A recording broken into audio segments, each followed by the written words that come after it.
कहानी की शुरुआत जेनिफर से होती है, जो शुक्रवार की रात ऑफिस में आखिरी लोगों में से एक है। वह वैलेंटाइन डे पर अपने पूर्व मंगेतर से मिलने के लिए न्यूयॉर्क जाने के लिए एक लंबा सप्ताहांत बिताने की योजना बना रही है, इसलिए वह उसे एक ईमेल लिखती है।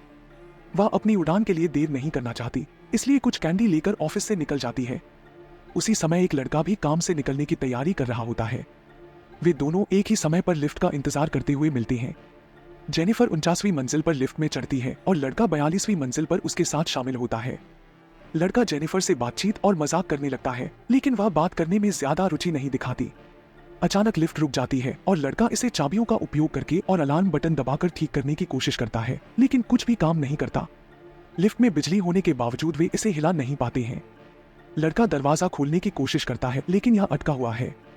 वे काम कर रहे कैमरे का ध्यान आकर्षित करने की कोशिश करते हैं, लेकिन कोई जवाब नहीं मिलता। स्थिति को और खराब करने के लिए उनके फोन में सेवा नहीं होती, क्योंकि वे 4 मंजिल नीचे होते हैं। जेनिफर अपनी उड़ान छूटने के बारे में चिंतित होने लगती है और सोचती है कि इमारत की सुरक्षा कहाँ है। 15 मिनट बाद वे मदद के लिए पुकारने और दरवाजे पर दस्तक देने की कोशिश करते हैं, लेकिन कोई सुन नहीं पाता। लड़का सोचता है कि शायद एक बचाव है इसलिए जेनिफर अजीब तरीके से उसके कंधों पर चढ़ती है और लिफ्ट की छत की जांच करती है। उसे लिफ्ट की छत पर जोर से मारते समय थोड़ा हाथ में चोट लग जाती है, इसलिए लड़का उसे वापस नीचे उतार देता है। 1 घंटे बाद जेनिफर को एहसास होता है कि वह अपनी उड़ान कभी नहीं पकड़ पाएगी। हालांकि लड़का उसे बेहतर महसूस कराने के लिए मजाक करने की कोशिश करता है, लेकिन वह हर चीज और सभी को कोसती है। अंततः वे एक दूसरे से परिचय कराते हैं और मजाक मस्ती जारी रखते हैं, जो लड़के ने लिफ्ट में चढ़ते समय शुरू की थी। जेनिफर के थर्मस में पानी नहीं होता, इसलिए लड़का अपनी बोतल पेश करता है, लेकिन वे इसके बजाय उसके पास मौजूद वाइन को खोलने के बारे में मजाक करते हैं। उन्हें एहसास होता है कि उनके बैग में बॉटल ओपनर है और इस पर हंसते हैं। वे वाइन नहीं खोलते, लेकिन जेनिफर उसकी पानी की बोतल स्वीकार कर लेती है, क्योंकि उसके पास कोई असली खाना नहीं होता। जेनिफर लड़के को कुछ कैंडी देती है। उसे लगता है कि उन्हें अपने स्नैक्स बचाने चाहिए, क्योंकि वे शायद मंगलवार तक लिफ्ट में फंसे रहेंगे। 4 घंटे बाद जेनिफर को बहुत जोर से पेशाब करने की जरूरत होती है, लेकिन वह लड़के के सामने ऐसा करने में बहुत शर्मिंदा होती है। वह सुझाव देता है कि वह कोने में या अपने थर्मस में जाए। वह उसे अपनी आंखें बंद करने और कान ढकने के लिए कहती है। लड़का गाना शुरू कर देता है और आखिरकार जेनिफर पेशाब कर लेती है। इसके बाद वह लिफ्ट की दीवार पर और ड्राइंग बनाती है। बाद में वे एक खेल खेलते हैं और व्यक्तिगत चीजों के बारे में बात करने लगते हैं। लड़का कहता है कि उसके पास कोई उसकी परवाह करने वाला नहीं है, क्योंकि वह अपने काम में बहुत व्यस्त है। जेनिफर कहती है कि वह भी वही है। वह कहती है कि वह न्यूयॉर्क में किसी को सरप्राइज देना चाहती थी, लेकिन शायद वह नहीं चाहता कि वह आए। लड़का फैसला करता है कि अब वाइन खोलने का समय है और उसे वाइन देता है। वे जिंदा रहने के लिए पीते हैं। बाद में वे एक दूसरे की ड्राइंग बनाते हैं और करीब आते हैं। लड़का स्वीकार करता है कि उसने उसे पहले ऑफिस की इमारत में देखा था, लेकिन उसने कुछ नहीं कहा, क्योंकि वह उसे पीछा करने वाला नहीं दिखना चाहता था। जेनिफर को यह बुरा नहीं लगता और वह हंसती है। वे अपनी ड्राइंग पूरी करते हैं और एक दूसरे को दिखाते हैं। उसकी ड्राइंग मजेदार होती है, जबकि उसकी गंभीर होती है। जेनिफर माफी मांगती है और ड्राइंग की एक फोटो लेती है। कहती है कि अगर वे बच गए तो वह इसे अपनी प्रोफाइल तस्वीर के रूप में इस्तेमाल करेगी। फिर वे खाने के बारे में बात करते हैं, लेकिन चूंकि वे दोनों भूखे हैं, वह उससे विषय बदलने के लिए कहती है। वह विभिन्न विषयों का सुझाव देता है और वह प्यार करने के बारे में बात करना चुनती है। वह उठती है, कैमरा उसकी ओर करती है और उससे पूछती है कि उसने सबसे गंदे स्थान पर प्यार कब किया। लड़का थोड़ा शर्मिंदा हो जाता है, इसलिए वह पहले अपनी कहानी साझा करती है। जेनिफर उसे अपने एक कॉलेज के बॉयफ्रेंड के बारे में बताती है और लाइब्रेरी में एक बार जब वे सोए थे। जब लड़के की बारी आती है तो उसे अभी भी अपनी कहानी साझा करने का मन नहीं करता, क्योंकि उसे लगता है कि उसके पास कोई दिलचस्प कहानी नहीं है। जेनिफर उसे एक कहानी गढ़ने के लिए कहती है, इसलिए लड़का एक हॉट लड़की की कहानी बताता है जो एक कार्य पिकनिक के दौरान उसके साथ रहना चाहती थी। वह कहता है कि वे शराब पीते हैं, कार में बैठते हैं और वह लड़की कपड़े उतारना शुरू कर देती है जबकि वह गाड़ी चला रहा होता है। लड़का फिर से अजीब और असहज हो जाता है और जेनिफर को बताता है कि वह उत्तेजित हो गया और उसे रुकना पड़ा। वह माफी मांगता है, क्योंकि उसे लगता है कि उसने सीमा पार कर दी है, लेकिन जेनिफर कहती है कि यह ठीक है। लड़का अजीब तरीके से उसके पास आता है और उसे चूमता है, फिर उसके कपड़े उतारने लगता है। वे लिफ्ट में प्यार करते हैं। इसके बाद लड़का उसे बताता है कि वह उससे प्यार कर सकता है और कहता है, तुम अद्भुत हो, मैं तुमसे प्यार कर बैठा हूँ। लेकिन जेनिफर उससे दूर हो जाती है। जेनिफर उसे बताती है कि वह अपने पूर्व प्रेमी के साथ फिर से जुड़ना चाहती है। यही कारण था कि वह न्यूयॉर्क जाकर उसे सरप्राइज देना चाहती थी, सब कुछ सुधारने के लिए। लड़के के विपरीत वह सोचती है कि हालांकि उनका मिलन मजेदार था, उन्हें इसे केवल आकस्मिक रखना चाहिए, क्योंकि उसके पूर्व प्रेमी के साथ जो है वह असली है। जेनिफर उसे ईमानदारी से बताती है कि वह कैसा महसूस करती है और उसका पिछला रिश्ता कैसा था। दूसरी ओर लड़का सोचता है कि उनका कनेक्शन था और उसके पूर्व प्रेमी के योग्य नहीं है।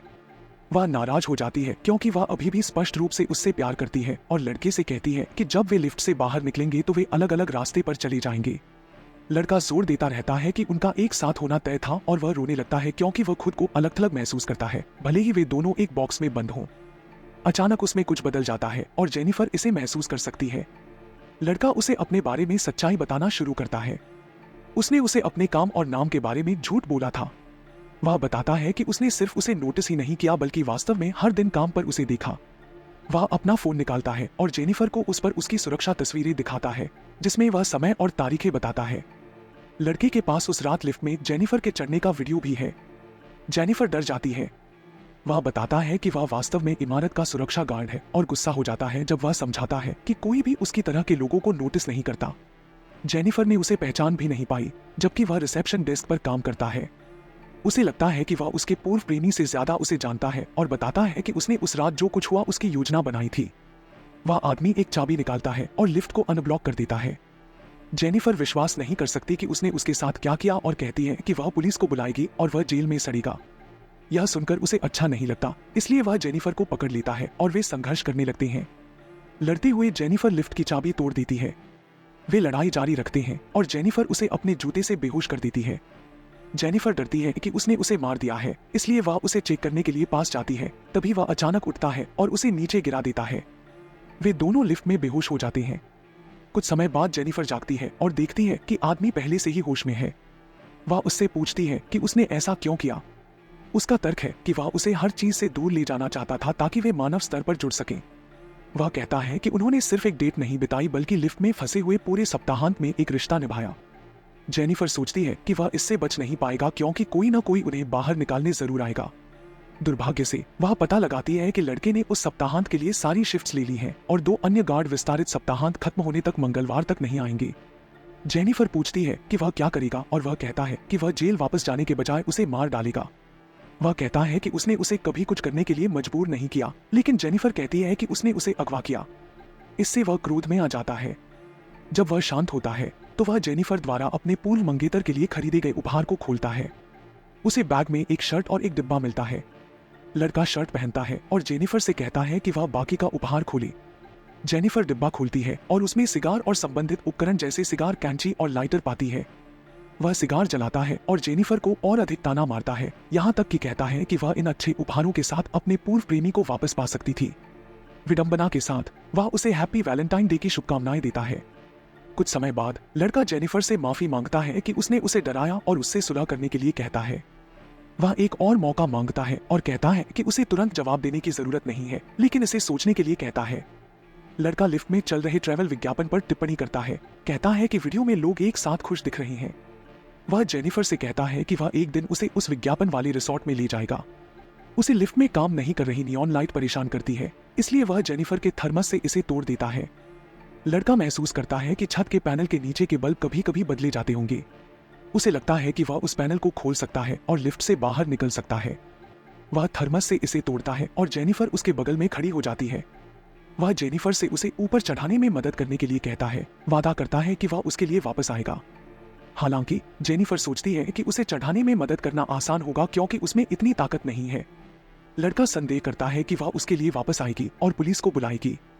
जेनिफर उसे वह सब कुछ कहती है जो वह सुनना चाहता है और उसे चढ़ाने के लिए राजी कर लेती है।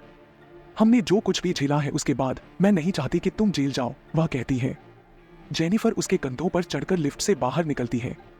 लड़का उसे सीढ़ी और दरवाजे का स्थान बताता है, खुश होता है कि वे अंततः बचने में कामयाब रहे। जेनिफर मुड़कर उसे अंगुली दिखाती है, जिससे वह गुस्सा हो जाता है जब वह सीढ़ी चढ़ने लगती है। लड़का भी लिफ्ट से बाहर निकलने का रास्ता ढूंढता है। वह 2 कपड़ों के टुकड़ों को जोड़कर लिफ्ट की बीम पर फेंकता है। जेनिफर पहले से ही दरवाजे की ओर बढ़ रही होती है जब वह चढ़ना शुरू करता है।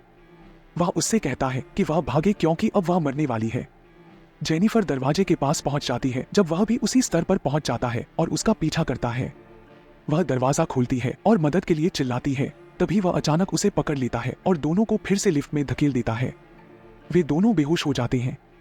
जेनिफर पहले जागती है और फायर स्प्रिंकलर्स को देखती है, एक नया योजना बनाती है। वह सिगार जलाकर फायर अलार्म को सक्रिय करने की कोशिश करती है, लेकिन जब वह इसमें सफल नहीं होती है तो वह एक छोटी आग लगाती है। जैसे ही लिफ्ट धुएं से भरने लगती है, लड़का जागता है और जेनिफर उसे मारती है, जिससे उसकी नाक टूट जाती है। जेनिफर उसे कपड़े के टुकड़े से बांधने में सफल हो जाती है। वह उसे बताता है कि फायर अलार्म नहीं बजेगा, लेकिन वे दोनों गीले होकर बिजली के झटके खा सकते हैं। जेनिफर उसे गंभीर चोट पहुंचाने की धमकी देती है और उससे सब कुछ कबूल करवाती है जो उसने उसके साथ किया। वह अपना कैमरा चालू करती है और खुद को शूट करती है, यह बताते हुए कि उसने क्या क्या सहा। जेनिफर कैमरा उसकी ओर घुमाती है और उसका असली नाम पूछती है। वह बताता है कि उसका नाम जॉन डिकिंस है। जॉन कबूल करता है कि उसने जानबूझकर उन्हें लिफ्ट में फंसाया था। उसने शुक्रवार को दीवार पर चित्र भी बनाया था। उसने जेनिफर के न देखने पर चाबी से लिफ्ट को रोक दिया था। जेनिफर उसे लिफ्ट में फंसाने और अगवा करने की बात कबूल करवाती है। वह उसे कैमरे पर सब कुछ कबूल करने के लिए मजबूर करती है जो उसने उसके साथ किया, जमीन पर उसका सिर मारने से लेकर उसे दीवार से फेंकने तक।